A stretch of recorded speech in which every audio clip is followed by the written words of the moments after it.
नमस्कार मंडळी, सुस्वागतम. घरोघरी मातीच्या चुली या मालिकेच्या आजच्या भागात तुम्हा सर्वांचं मनापासून स्वागत आहे. आजचा भाग भावनिक, थरारक आणि एक मोठा ट्विस्ट घेऊन आलेला आहे. भागाची सुरुवात होते ती हॉस्पिटलमधील त्या वेदनादायक दृश्याने, जिथे ऋषिकेश आपल्या जानकीजवळ बसलेला आहे. त्याच्या डोळ्यात अश्रू आहेत, मन पूर्णपणे तुटलेलं आहे, कारण त्याला वाटतं की जानकी आता या जगात नाही. तो तिच्या आठवणींमध्ये हरवलेला आहे. तिच्यासोबत घालवलेले प्रत्येक क्षण, तिचं हसणं, तिचं प्रेम सगळं त्याच्या डोळ्यांसमोर येतं आणि तो ढसाढसा रडत असतो. संपूर्ण कुटुंब दुःखात बुडालेलं आहे. सुमित्रा, नाना, सौमित्र, अवंतिका सगळेच रडत आहेत. प्रत्येकाच्या मनात एकच प्रश्न, आता पुढे काय? पण मित्रांनो, याच दुःखाच्या क्षणी एक चमत्कार घडणार आहे. तर आपण तो चमत्कार पाहूयाच. त्याआधी माझ्या चॅनलला तुम्ही नक्कीच सबस्क्राईब करा. तर जिथे सगळं संपल्यासारखं वाटतंय तिथेच आशेची एक किरण दिसते. जानकी खरंच परत जिवंत होणार आहे. हो, हा भाग एका मोठ्या ट्विस्टकडे वळतो. पण त्याआधी आपण दुसऱ्या बाजूला पाहूया, जिथे माया ओवीला आपल्या ताब्यात ठेवून तिला फसवण्याचा प्रयत्न करत आहे. ओवी रागाने बसलेली आहे. तिला फक्त तिची आई हवी आहे. माया तिला खेळणी, चॉकलेट देऊन खुश करण्याचा प्रयत्न करते, पण ओवी तिच्या आईशिवाय काहीही मान्य करायला तयार नाही. तिच्या छोट्या मनात आईची ओढ इतकी प्रबळ आहे की माया कितीही प्रयत्न केला तरी ती ओवीला तिच्या आईपासून तोडू शकणार नाही. माया मग एक नवा प्लॅन करते. ती जानकी आणि ओवीचा फोटो दाखवते, ज्यामुळे ओवी खुश होते.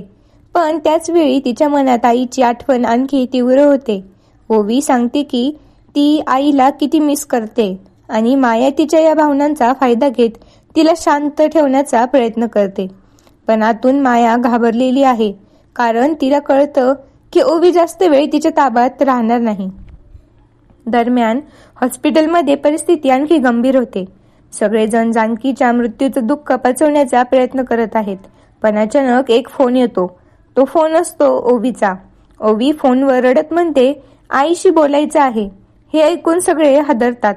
कोणालाच काय बोलावं कळत नाही. पण हाच तो क्षण असतो जिथे एक चमत्कार घडतो. ओवीचा आवाज जानकीच्या कानात पोहोचतो, आई आई, आणि अचानक जानकीच्या शरीरात हालचाल सुरू होते. मशीन्स पुन्हा चालू होतात. डॉक्टर चकित होतात आणि सगळ्यांच्या डोळ्यासमोर जानकी शुद्धीवर येते.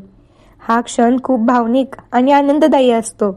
मृत्यूच्या दारातून परत आलेली आई फक्त आपल्या मुलीसाठी. ऋषिकेशला विश्वास बसत नाही. सगळेजण आनंदाने रडतात.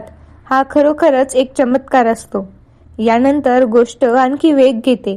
जानकी शुद्धीवर येताच एक गोष्ट म्हणते, माझी ओवी, मला शोधायची आहे तिला.